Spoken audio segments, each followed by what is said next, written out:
Good evening. Welcome to the regular city council meeting of February 13th, 2023. We are now called to order at 7 p.m. Would you please rise for the Pledge of Allegiance? I pledge allegiance to the flag of the United States of America and to the republic for which it stands, one nation, under God, indivisible, with liberty and justice for all.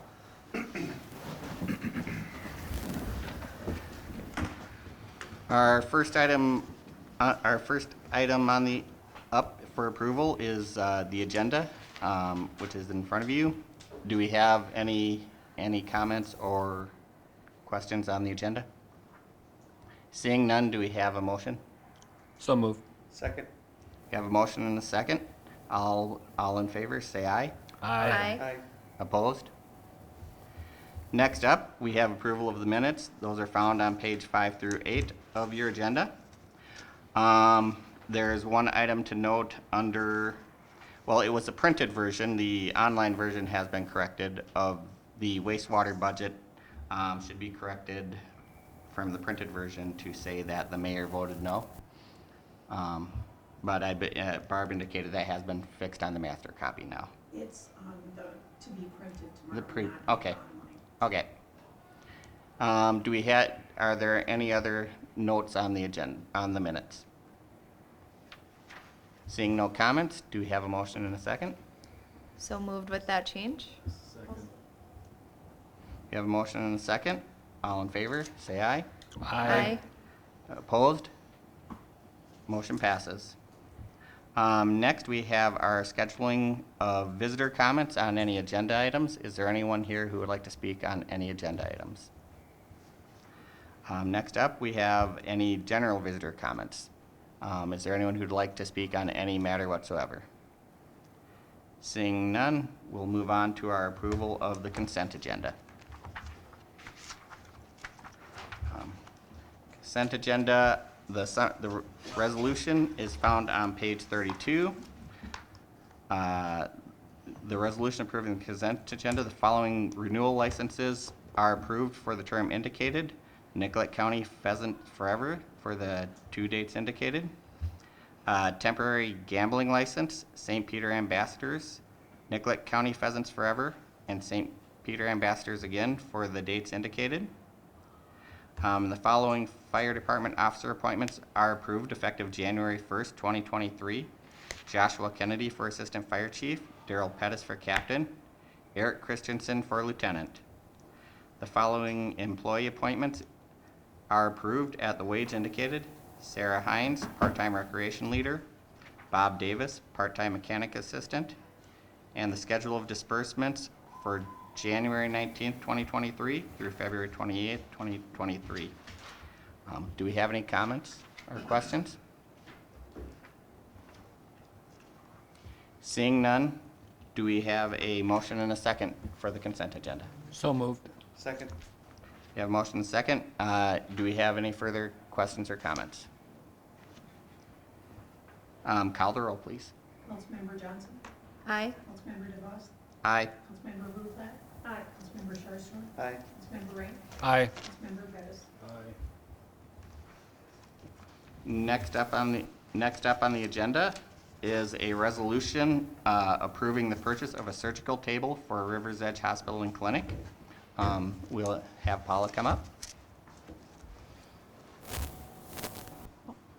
I brought with me tonight probably the most confusing request that you've seen from us in a long time, but I'll do my best to walk through it, and I'm prepared for questions.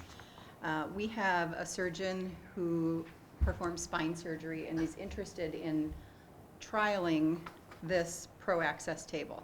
Unfortunately, the vendor doesn't allow a trial without 2 options. One is a 45-day right of refusal. So they will send the table to trial, and after 45 days, if we want to send it back, we can refuse to keep it. Or if we want to keep it, then it's ours and it's already with us. That's the reason we're going through the approval process before the table comes. There isn't an option for the physician to trial at any place. He could go see it, but that wouldn't be helpful for him to have his hands on it, unfortunately. We looked at a couple of options for the purchase of the table. One is the 45-day right of refusal, and the other was the demo. With the demo, we needed a 60 to 90-day lead time. And the drawback for the demo is really, they charge $5,200 and some change to ship the table. With the 45-day right of refusal, there would be that same shipping charge. It would be a one-time charge. If we chose not to take the table, they would ship it back at no charge. We would just have the original shipping fee. If we tried it as a demo, and we would pay the $5,200, if we wanted to order it, we would send that table back and spend $5,200. They would send us a new table, and we would pay $5,200 more. So, does that make sense so far? It's okay. So what we are asking to do is to have a 45-day right of refusal, which would include the $5,200 for the shipping. We would have the trial time for the table, and if given approval tonight, if he were to decide that he would like it, and we would use it, we would keep that table. The table cost with the accessories would be $136,230.50. There is a 3-year service agreement that goes with the table, and that total charge for the 3 years is $47,000. That is not capital, that would go into the operating, so that's why you won't see that on this document. The demo table, you'll see the price of that was $146,649.50. That the increase on that was because of the additional shipping for the table. So the Finance Committee has reviewed this, the Hospital Commission has reviewed this and has asked me to come and ask for approval to move forward with the 45-day right of refusal and the option to purchase if that's a decision that's made. Do we have any questions or comments for Paula? Daryl? In your free time, you should Google this and then watch the little video that comes with it. It looks like a torture machine. Yes, I've watched it. I've watched it several times because I have to try and explain it. That's why you're asleep. Go ahead, go ahead. Yeah. Yeah, so it is a fully automatic table that will move at the touch of a button instead of having to manually position patients on the table. Yeah, if you want to Google it, it is kind of a torture machine, sorry. Anyone else? Any other comments? You'll see a couple of questions that the commission had asked us to try and answer, and you'll see the answers to those there. We had purchased a table a few years ago for, I don't know, $67,000. I believe the trade-in value of that is $3,000. So at this point in time, we'll be keeping the table. Any other questions or comments? Seeing none, I would move the recommendation to purchase the table with the 45-day right of refusal. I'll second that. we have a motion and a second, a resolution approving purchase of surgical table for Rivers Edge Hospital and Clinic. Call the roll, please. Councilmember DeVos. Aye. Councilmember Rutherford. Aye. Councilmember Sharpstra. Aye. Councilmember Grant. Aye. Councilmember Pettis. Aye. Councilmember Johnson. Aye. Thank you Motion very much. passes. Now, when you raised the limit, they got more complicated when I come. Thank you. Next up, we have the 2023 Park Row Street and Utility Improvements Project bid authorization.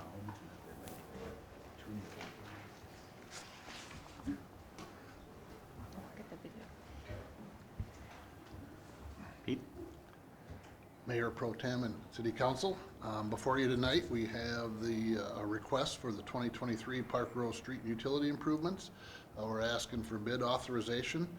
As you're aware, we have completed the feasibility report back in November, and we conducted a public hearing in December on the 12th, and we discussed the project with interested parties.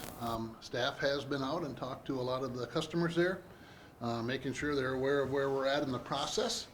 Our goal moving forward would be to, if the council authorizes us to receive bids, would be to collect those, open those up on March 9th. Then we would evaluate those for the impact with the lowest responsible bidder that we see. And on April 10th, we would bring those back for consideration and formal action. Before you, you see a resolution on page 37, which completes the process for us to receive bids on the project. Do we have any questions or comments for Pete? Daryl? Has there been any additional work on the assessment role and changing how the assessments are gonna be done? There hasn't. There hasn't been as far as the dollar values, so what we're waiting for right now is for the bids to be received, and at that time, we'll put that information together and come back to workshop and discuss with the customers. And did you extend the bid time to allow the awarding of bid after 30 days? We will still meet the requirements of our bidding process. Did you have to extend it if it's more than 30 days to strikers? I believe it's 60 in our bid package that we had on there, so we should be okay with how that process works. Thank you. Gives us adequate time to receive the bids, evaluate them, and then work things out with council and customers. And if I could, Daryl, maybe this isn't the question that you asked, but I interpreted your question a little bit differently than Pete did. The council has had discussion at workshop related to assessment policy, and that discussion will continue to be ongoing, and I expect you to have another discussion at your next workshop, which would be on Tuesday, the 21st, about those policy issues. Thank you. Do we have any further questions, comments? Seeing none, on page 37, we have a resolution approving plans and specifications and ordering solicitation of bids for 2023 Park Row Street and Utility Improvement Project. Do we have a motion and a second? So moved. Second. We have a motion and a second. Please call the roll. Councilmember Bluefett. Aye. Councilmember Sharpstorm. Aye. Councilmember Grant. Aye. Councilmember Pettis. Aye. Councilmember Johnson. Aye. Councilmember DeBosse. Aye. Motion passes. Next, we have, Pete again, with the Parks Master Plans Proposal Solicitation. Mayor Pro Tem and City Council, back in 2016, that was the last time that we updated our parks master planning process. Of course, that was a low budget expenditure at that time, since we didn't have a lot of funding available for capital improvements. We did put together a plan in case funds became available, and we have used that to quite a large degree with donations that we've received and funds that have been budgeted. What we're asking you tonight is to allow us to go out and receive written formal proposals to develop another parks plan. We usually use a 15-year design process. These would be guiding documents for future use and for development of existing parks. We have quite a bit of interest, and as you are aware, we have had quite a bit of development in the last 5 to 6 years with Community Spirit Park, with Gorman Park, with Hallett's Pond area, all coming under development and or improvements. And so what we're asking you tonight is to allow us to receive written proposals for that. What we do is gather the information by February 23rd. Then what we would do is Parks Board will review sometime in March. And then we would have come back to the City Council probably around March 27th for formal approval and authorization to develop that plan. There's a resolution on page 40 that talks about the funding for this. We're anticipating about a $50,000 expenditure that would be funded by American Recovery Plan Act funds. And I'm available for questions if you have any. Do we have any questions? Carrie? Yeah, I have gone through the 2016 plan a couple times, and there's still some projects that haven't fully been realized from that plan. And it sounds like, so when you say low budget, you mean when that plan was initiated, we didn't know what sort of funds we have, or was the plan itself low budget? Both. The plan was done in-house by city staff. Okay. And the goal of that plan was if funds become available on a larger level, we wanted to prioritize how we would make improvements with funds that were available. And it wasn't until about 2020 where some actual funding came through with the community center payments dropping off a little bit. We were able to venture out, and also our adventure with community spirit part, we realized some of those things, that wasn't even thought of back at that time. So really it was a stretch of what we had, focusing mostly on neighborhood parks, existing equipment, and now it's so much more than that, that it's beyond your internal staff to complete that development. And so when we send out requests for proposals, there are consulting firms that do this work for cities? There's about 4 that have been in contact with us, knowing that we have something moving forward, and so we anticipate it'll be a very competitive process. And are the plan length is typically 15 years? Because our last plan wasn't that long ago, but Right. yeah. Right, we but need so an much has update. changed for us, that's why we felt it was Right. appropriate to get a handle on how we can make these improvements. Okay, well, I look forward to that. Thank you. Mayor Pro Tem, if I could add one other item, I think this is an ideal time for this kind of work based on the discussion you've had relative to your comprehensive plan coming up. And certainly this is data that will help fill at least a portion of your comprehensive plan as well. So the timing, I think, is good from that respect, from a bigger picture perspective as well. Any other comments, questions? Seeing none, on page 40, we have a resolution authorizing receipt of formal written proposals to develop a City of St. Peter Parks Master Plan. Do we have a motion and a second? So moved. Second. Have a motion and a second. Do we have any further comments or questions? Call the roll, please. Councilmember Sharpston? Aye. Councilmember Ramp? Aye. Councilmember Pettis? Aye. Councilmember Johnson? Aye. Councilmember DeVos? Aye. Councilmember Blumenthal? Aye. Motion passes. Thank you. Thank you. Next up, we have our electric fund budgets. Looks like we have Sally for this. The 2023-2024 electric fund budgets and rates. Mayor Pro Tem DeVos and City Council members, we are here asking you to approve the 2023-2024 electric budgets and rates. The memo begins on page 41 of your packet and goes through page 50. And then there's 2 resolutions, one on page 60 approving the budgets for 2023 and 2024 and rate increases for April 1st, 2023 and January 1st of 2024. The 2023-2024 electric budget includes the same operational services that have been provided in previous years. The electric department provides and maintains services to businesses and homes, maintains the electric generation plant up on Broadway, provides street light installation and maintenance, provides connection and disconnection of meters on local service lines, maintains appropriate loads on transformers, and installs new services to subdivisions and installs distribution lines. Our recommendation for the 2023-2024 budgets are as follows. SIMPA has implemented a 15.6% on and off peak energy price increase effective November 1st of 2022. So we are proposing a 6% rate increase on April 1st, 2023, and another 6% on January 1st of 2024. Details of the rate increases are found on pages 43 through 48 of the packet.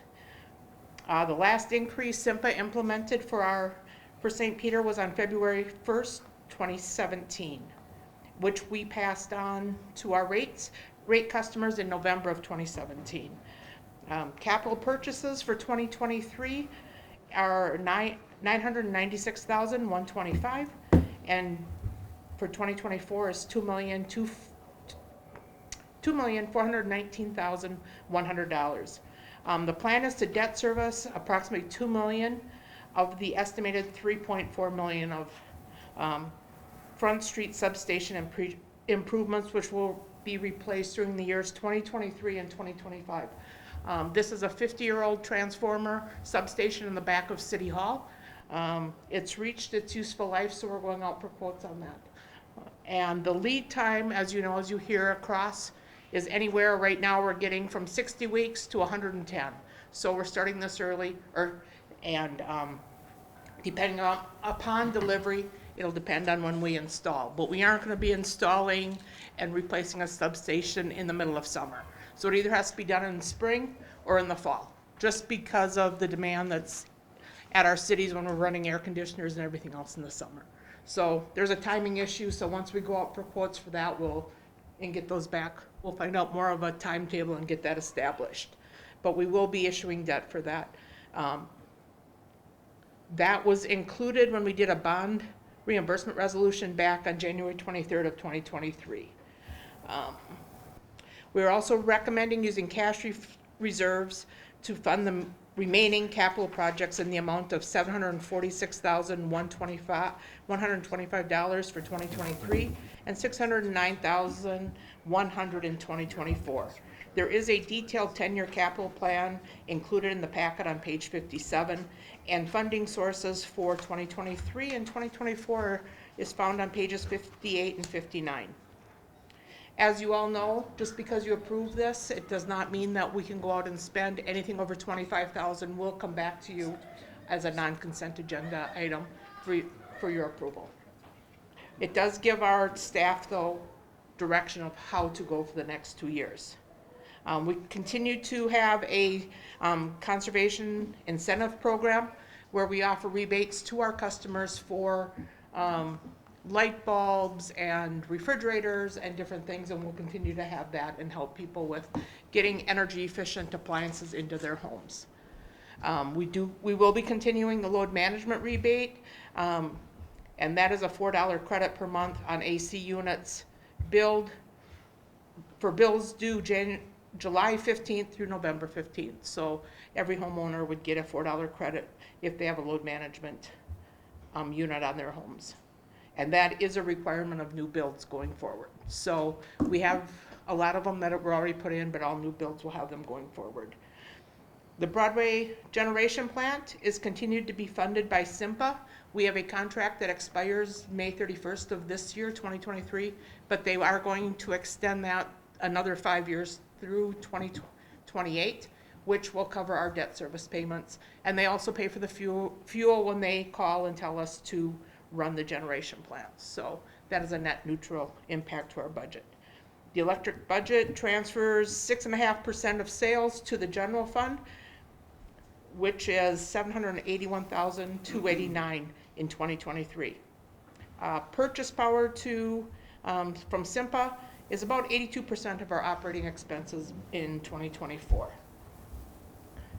As I said, we have a couple debts. We have the generation plant and the upgrades. Those will be done in 2025 and 2027.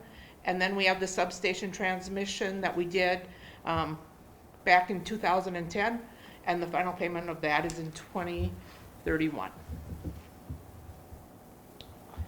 One of the goals for all of our enterprise funds is to have operating income, and this has been achieved in the electric fund from 2016 through the budgets we have proposed to you through 2024. Capital expenditures go up and down, but basically our operating has been pretty steady over the years. There is some increases, employee costs, 4.5% increase for 2023, and a 4.5% increase in 2024 is what we've budgeted.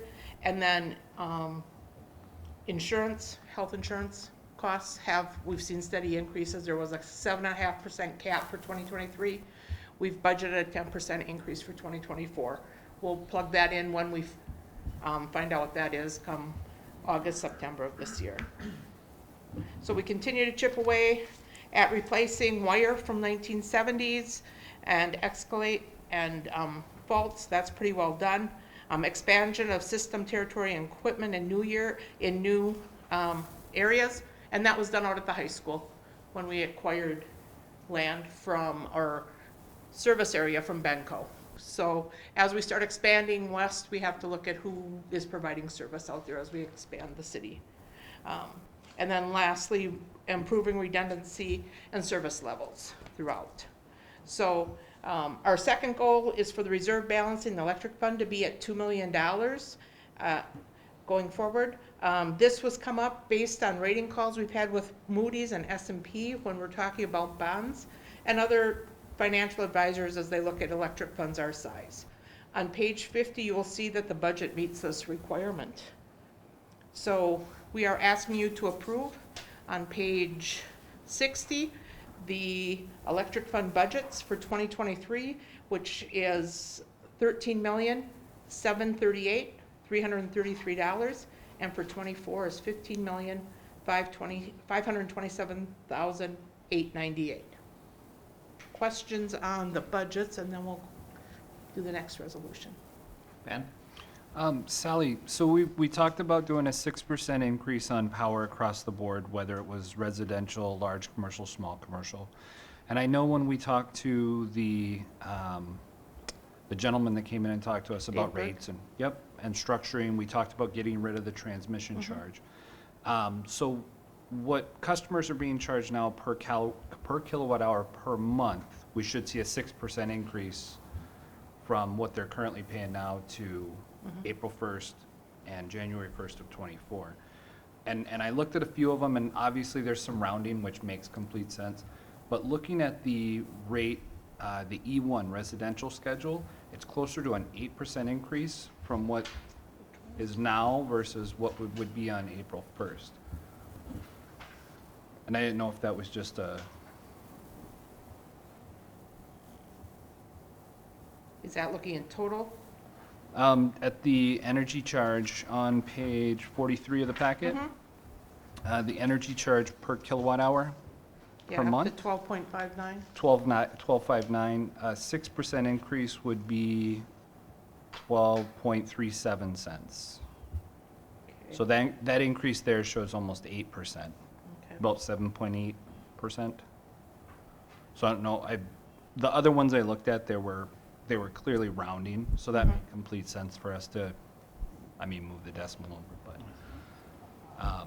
We can investigate that. I don't have So- an answer for that. So with a 6%, we'd be at 0.1237 cents April 1st, and then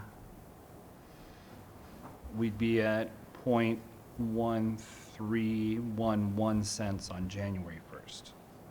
I know as Dave Berg was looking at that there were some adjustments that some of the residential weren't paying. I think overall we were going for the flat 6%, or a 6% increase roughly.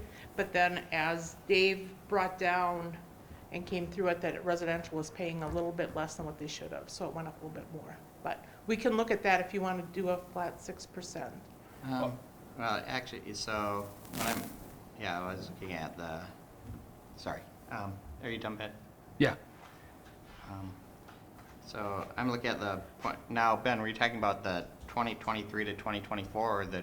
The current to 23. Okay, sorry, I initially was confused because I thought you were doing. And then when 0.3. you do what a 6% would be, what the current rate would be to April 1st, and then doing 6% again on January 1st, it would push both of those numbers down slightly. Yep, yeah, because I came up with 12.37, is that what you came up with? 12.37, and then it'd be like 1311 or somewhere in that ballpark. Carol? You're taking the transmission charge off and your customer charge, adding it together, it would actually be less in April 1st, 2023 than it is right now. So I'm assuming that they're picking up part of that reduction in the customer charge in that rate increase. Small commercial would be the same boat then, but they're really close to the 6%. Okay. So if you take this, so that would be over $19, and the customer charge is going down to $16.50 and $17.50, so it's closer to the 6%. That's my only question on the budget, sorry. Nope, that's fine. Is this something, Todd, as far as, from a. Rates are set at the pleasure of the council. My recollection of the report from Dave Berg was that he proposed that a 6% increase was reasonable and rational. My recollection in reading the report is very similar to that of Daryl's recollection. In averaging that out, it wasn't necessarily his intent, I believe, to say everything is exactly at 6%. I think it's also true that the report indicated quite clearly that residential charges with the modification in philosophy relative to the transmission charge, it was important to make up just a slight bit more to put it on average with those. But if you'd like them to be flat 6% across the board, I don't think that's a problem for here. The material impact, although we could figure it out if you want to table until a little bit later in the meeting, maybe to the last agenda item, I bet we can do some math pretty quick based on the estimated kilowatt hours and talk about the amount of revenue that you'd be losing related to this. But my guess would be is that this is in the tens of thousands of dollars, not hundreds of thousands of dollars. And so it just depends on what you think is important and what's material to your discussions. So, just put that all down into one really, it's at the pleasure of the council. However you want to make that work out is, I think, will be just fine. How do you feel about that, Ben? I'm fine either way. Yeah. I just was looking at us saying it was a flat 6% across sure. the board, and it Absolutely. wasn't. Average That's, I get that's it. the only thing I was, Okay. Yeah, that's more what it was, is Yep. about a 6%. Do we have any other questions or comments? Carrie? I just wanted to make a comment, just related to, you know, seeing, as a ratepayer, seeing increases that we know that folks are feeling the pinch from inflation right now. I think what we as a council try to do is, well, first of all, we were lucky to have a consultant that really dived into this for us and gave us recommendations. But, you know, as Councilmember DeVos has shared with us numerous times of the council, it's important to think about, as we're doing increases, doing gradual increases as opposed to huge rate hikes all at one time. And I think we're seeing that in some other utilities where they're doing double-digit hikes all at once, and that can feel even more painful. So I think we're trying to think about smart investments. We you know, the city feels inflation just as much. We have to pay people a decent wage, keep up with rates. We have to make investments in our equipment. You know, we don't want to be like Texas. We want to have a really strong system, and in order to have that, we have to make investments. We also provide a really great service to our customers, and that's outlined in the memo too. We have very few outages. We have a really strong system, and so it's important that we continue investing and budget smart, and I think we've spent a lot of time as a council thinking about how we can do this in a smart way with as minimal impact as possible. But sometimes you just have to do increases if you need to keep up with the infrastructure needs, so and the costs. So I support the increases, but I also want to just recognize that I know that it feels like a pinch right now for ratepayers. I feel it too as a homeowner. So thank you. Any other comments? I just have a question, or I think piggybacking on what Councilmember Johnson said was just understanding the pinch of of these rate increases. And unfortunately with the electric budget, you know, we poured over it, tried to find ways, but this was one that was difficult. Sally, you probably have some more insight. The last several years from SEMPA, we'd received a cash dividend essentially from them that they've discontinued because of the spike in energy prices. That was approximately how much, just ballpark, what were we getting every year that we're no longer getting from them? Around 300,000, depending upon the year, give or take. Yep, and so along with that, we had the spike in energy prices, and we've had the spike in the cost of transformers. I mean, it's gonna take us almost 2 years to get a new transformer in, and Pete, has the price almost doubled from when we first started looking at this a few years ago? Yeah, so, yeah. And lead time has doubled. Yeah, so this is just a combination of factors coming together with a lack of reserves essentially built up over time to get there, as Carrie indicated. You know, if you know, progressively future planning, hopefully we can look at doing more smaller progressive increases so that we have reserves when we have things like this occur. So. Mayor Pro Tem and members, there are 2 resolutions for you. The first one is approval of the budgets for 23 and 24, and then the second one, of course, is the new rate structures. Do we have any other questions or comments for Sally? Seeing none, we have a resolution on page 60, resolution adopting the 2023-2024 electric fund budget. Do we have a motion and a second? So moved. Second. Do we have any further comment? Call the roll, please. Councilmember Ramp, aye. Councilmember Pettis, Aye. Councilmember Johnson, Aye. Councilmember DeVos, Aye. Councilmember Bruflat. Aye. Councilmember Sherrod. Aye. Motion passes. On page 61 in starting on page 61 and finishing on page 65. We have a resolution adopting updated electric rate to be effective for service April 1st, 2023, and updated rates to be effective January 1st, 2024. Do we have a motion and a second? So moved. Second? A motion and a second. Do we have any further questions or comments? Seeing none, call the roll, please. Councilmember Pettis, Aye. Councilmember Johnson, Aye. Councilmember DeVos, Aye. Councilmember Blueflat, Aye. Councilmember Sherrod, Aye. Councilmember Ram. Aye. Motion passes. Thank you. Now I've got Sally again. Next up on the agenda is approval of the stormwater fund budgets and rate increases. Mayor Pro Tem and City Council, again, we're asking you to approve the stormwater fund budget for 2023, 2024, and rate increases effective July 1st, 2023, and July 1st of 2024. The memo begins in the packet on page 66.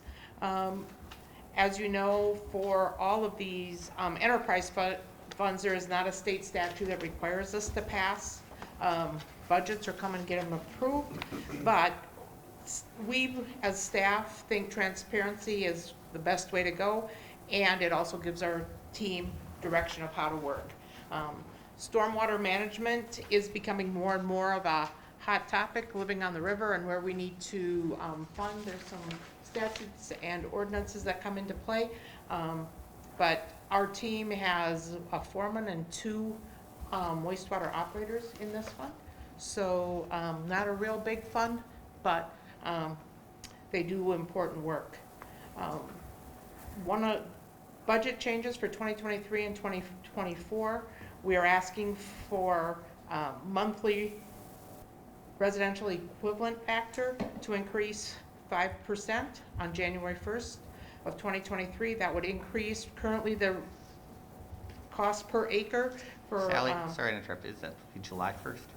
July 1st, yep. I said January. Oh, I did? Okay, July 1st of each year. Sorry about that. Okay. The residential equivalency factor currently in place is $27.23 per acre. On July 1st of 2023, it will increase to $28.59. And on July 1st of 2024, it'll increase to $30.02. On page 70 of the packet, there's a table showing the current rates and proposed rates, and detailed in the memo on page 67. So you can see we have different breakouts of what the residential people pay, what manufactured homes pay, multifamily units, and others based on acreage. The proposed increase for 2023 would drive approximate additional revenue of $13,626 over the 2022 projected year end, and then for 2024, $27,933. Again, wages were at the same rates. We've 4.5% increase for 23 and 24, and health insurance of 7.5% for 23 and 10% for 2024.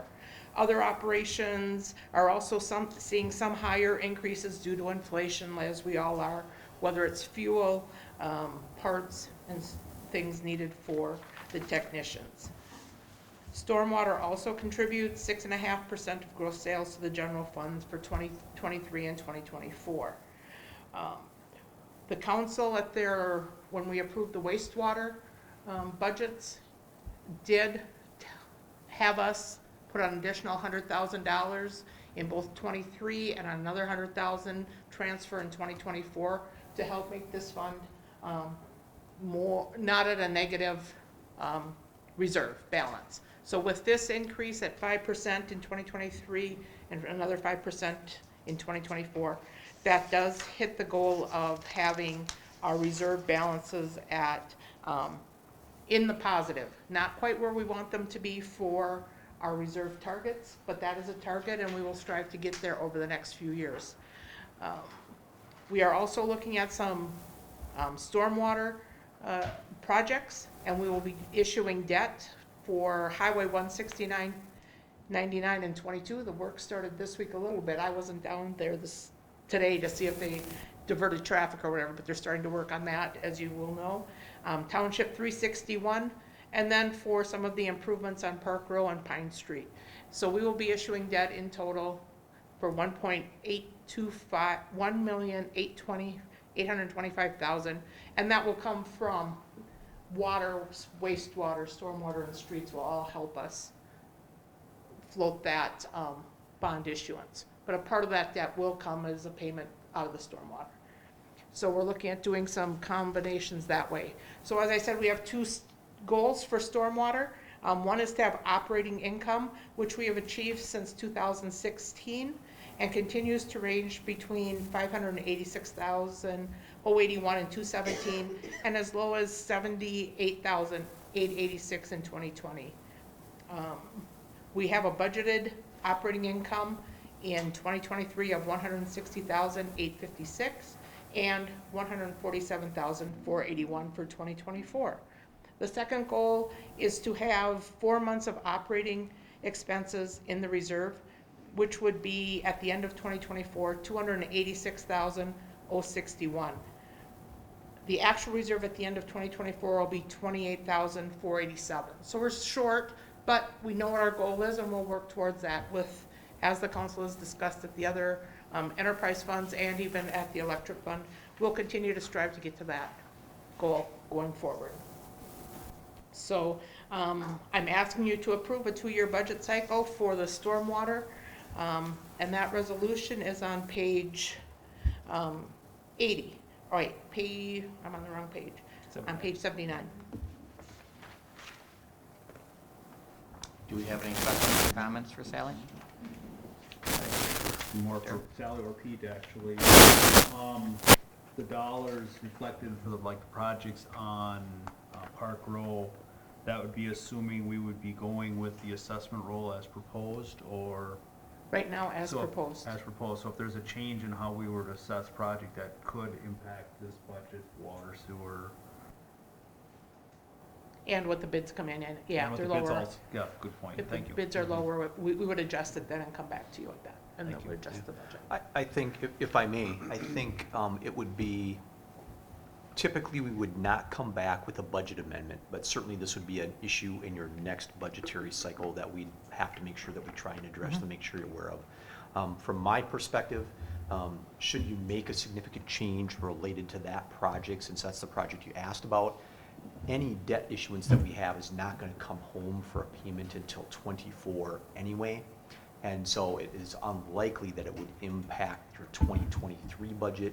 It's possible that it would impact your 2024 budget. But again, that would be dependent on bids, how your policy changes, if it changes, and then the timeline and interest rates related to the debt issuance.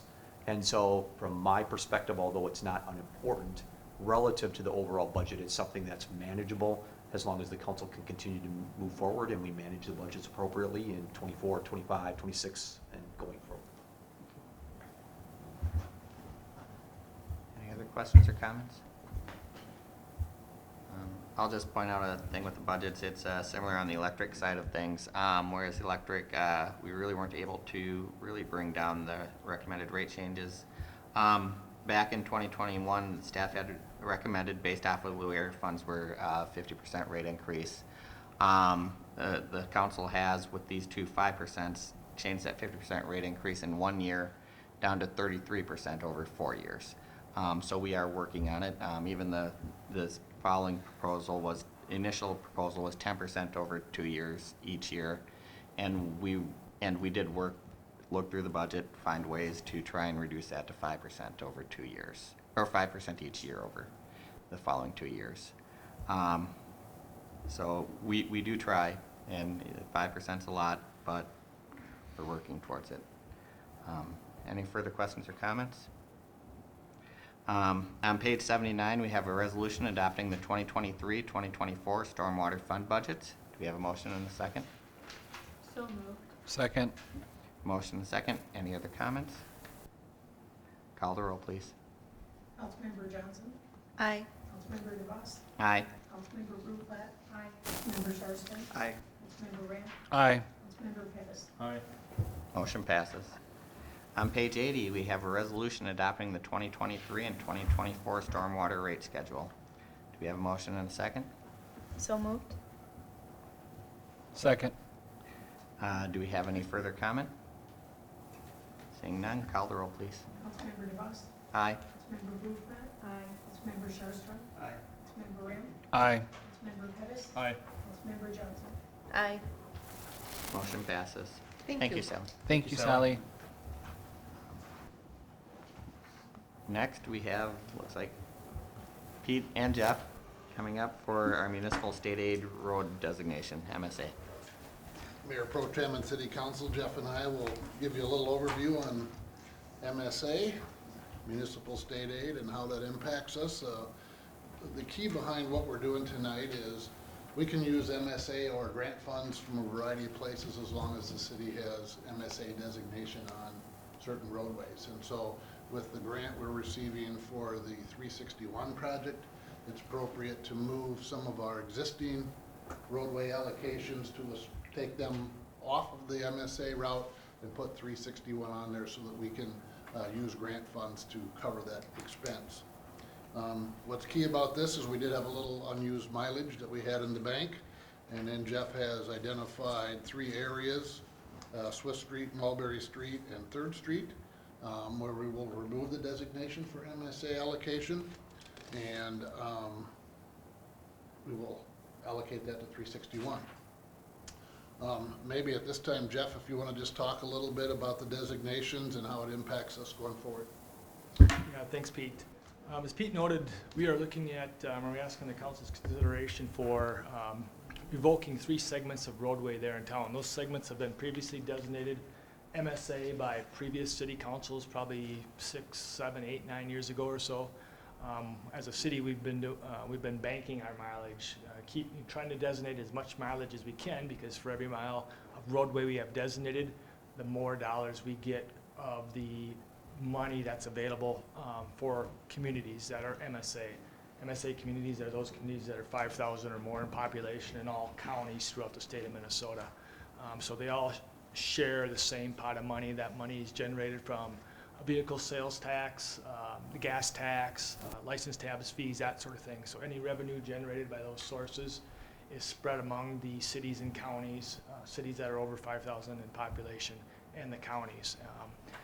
The bigger you are as a community, the higher the population, the more population you have, and the more roadways you have, the more money you get, the more MSA dollars become available to you. So as a city, we try to designate as much mileage as we can. We're allowed to designate up to 20% of our total roadway mileage throughout the city, all roadways. We're allowed to designate 20% of those roadways as MSA roads. And so we have an MSA system that's, portion of it's shown in your packet there on that memo. That's just part of the city, but we have MSA segments around the whole city that we're allowed to use MSA funds to build, make improvements on those roadways. Those MSA funds for the city of St. Peter, as an example, we receive somewhere in the neighborhood of $500,000-$600,000 each year for MSA. So what this allows us to do would, as Pete mentioned, for 361st, the intent is to use the $1.25 million grant, the LRIP grant that the city, or I should say the townships. The townships received that grant. The city of St. Peter agreed to sponsor that for the townships, which they did and were successful. So the town, between Traverse and Oshawa Township, $1.25 million was received in LRIP funds. Those are grant dollars. The project's going, at least estimated to cost more than $2 million. So to make up for that difference, we're proposing to use MSA funds to supplement the additional cost, or to make up for that additional funding. I guess if you want to call it a shortage, but it was our intent all along to use MSA funds to supplement the cost of that construction. So that's what, by revoking these segments, then adding what we had available, we end up, I think, with net of about 0.05 of a mile remaining if we designate 361st, which is a total of 0.75 miles, as MSA. So the resolution before you would allow us to do that. would call for the city revoking those segments that are noted, and then designating 361 as an MSA route. Mr. Mayor Pro Tem and members, so kind of the bottom line is, we're trying to maximize the resources that you have on these projects that you have identified. And so that's really what we're doing as a part of this overall strategy. So we do this periodically. We do it periodically. As Jeff mentioned, it's been a few years, but I think we did it about 5 years ago. We moved some mileage around and made some other projects work. Do we have any questions or comments? Dustin? Do we have any, in the foreseeable future, these areas that are getting removed, is there any possible future road construction projects there that might impact the people who live on those streets? If there is, it would be minor, and it would be part of our street maintenance program. Okay.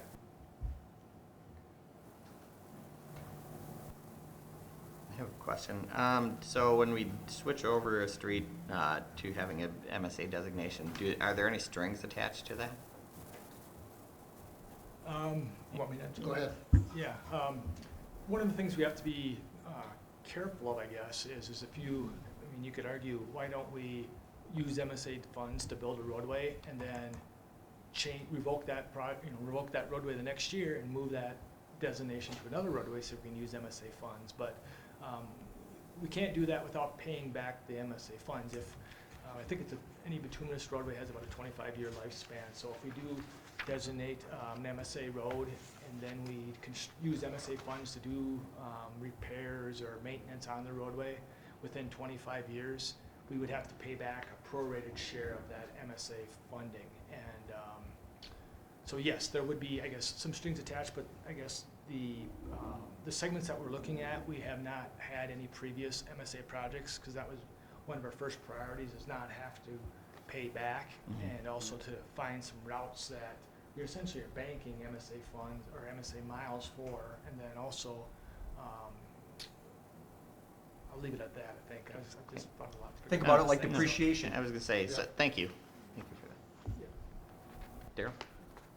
You drive around town and you see a yellow skip stripe on the street, that generally indicates an MSA route. They have to be striped. City streets generally aren't striped, MSA routes have yellow skip stripe down the middle of them. That's the way you can tell it. Correct. The rules call for. Yep. Any other questions or comments? Seeing none, on page 85, we have a resolution approving modification to municipal state aid MSA streets. Do we have a motion and a second? So moved. Second. Motion and second. Any further questions or comments? Call the roll, please. Councilmember Fruitplant? Aye. Councilmember Sharpsburg? Aye. Councilmember Ram? Aye. Councilmember Pettis? Aye. Councilmember Johnson? Aye. Councilmember DeBosse? Aye. Motion passes. Thank you. Thank you. Last up under new business, we have a temporary gambling license application.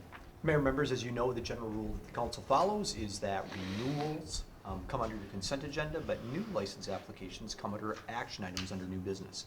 This is a new action item for the Last Man Club of Vietnam War Era in St. Peter, and they're looking for a gambling license to take place at the Legion Club, which is located at 229 West Nassau, on March 29th of this year. The background application, the regular process has been provided for, and the background check has been done, and we don't see anything that would prohibit them from receiving a license. The resolution to approve the license is on page 87. Any questions or comments? Seeing none, on page 87, we have a resolution approving temporary gambling license application. Do we have a motion and a second? So moved. Second. We'll let Barb start that out. Do we have any further questions or comments? Call the roll, please. Councilmember Sharpsburg? Aye. Councilmember Ram? Aye. Councilmember Pettis? Aye. Councilmember Johnson? Aye. Councilmember DeBosse? Aye. Councilmember Fruitplant? Aye. Motion passes. Okay. Next, on to reports. And this is probably a massive missed opportunity for me, but I have, as Mayor Pro Tem, I have no reports. Do any council members have any reports? Carrie? Well, and then Dustin. Well, I was wondering if Council Member Sharster would talk about CGMC Legislative Action Day, as he did such a great job lobbying for Gorman Park with our legislator. Okay, yeah, so Mayor Nawal, Councilmember Johnson, and myself did go to the Capitol to lobby for a couple specific areas of interest for the city of St. Peter. One of those areas that we specifically went and talked to our representatives about is our proposed park project at Gorman Park. As we know, as the council members know, and maybe some in the community, we're using federal ARP funds to fund part of the park, and we're trying to obtain a match from the state in the next round of the bonding bill. So we met with Representative Brand, Representative Franks, and attempted to secure that funding.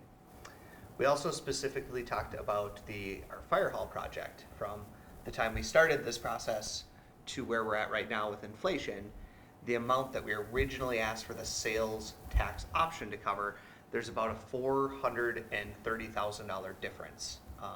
Our representatives are aware of this, and we just brought it back to their attention, and hopefully we can get some assistance there. The final piece that we talked about is the LGA, which stands for Local Government Aid. St. Peter relies very heavily on local government aid to cover our budget and keep our taxes low. Unfortunately, our amount that we got from LGA is not nearly what we were hoping to get, and without that funding, the burden of funding our city goes on the shoulders of the taxpayers. And part of our, if I can just add, part of our, I guess, membership with the coalition, what we pay towards the coalition is for their lobbying and their legislative priorities that align with what matters most to Greater Minnesota. And LGA, local government aid, is the largest priority. And so there's a lot of work going on at the Capitol to have those funds and keep up with inflation and have a better formula for cities that rely heavily on it. So it was a great day, and it was great to have Mayor Nawal, Council Member Sharstrom there this year. And one of the things, for those who were not in attendance, and I don't have the numbers in front of me, the dollar bill amount that was proposed for cities did not match the amount of inflation we've seen within the year. So with the budget moving forward, the proposed budget right now, basically there was no increase in LGA in all of the funding that was proposed. Thank you. Do you have any other reports? Seeing none. Todd? I just have two that are listed here and one other one that I want to mention. I do want to mention that the council had a presentation at its goal session related to ranked choice voting, which I know you're all very interested in, and there was a lot of great information that was shared at that, but I thought I'd mention that just because this is an issue that we see statewide. It's part of the legislative policy issues that you've talked about previously, and was really a very interesting presentation that I think shed some light on how it works, pros and cons, and you all had some great thoughts about how that may or may not work within St. Peter. And so wanted to just mention that because that is something that frankly makes the news media quite a little bit, and so I wanted to make sure that we covered that. The second one that I have is just to mention a donation that was made by the American Legion to senior activities in St. Peter. It's one of the first times that the Legion has donated dollars towards senior activities, and we think it's a wonderful partnership and marriage with the Legion. And so we certainly want to thank Legion Post 37 for that, and that will go to offset costs for seniors of some of the programming that's primarily provided by the Recreation Department. So again, thanks to the Legion for that. The last one that I have is just a kind of a housekeeping notice. Next Monday, non-emergency offices are closed due to the holiday. That also means that you will not have a workshop on Monday, but on Tuesday.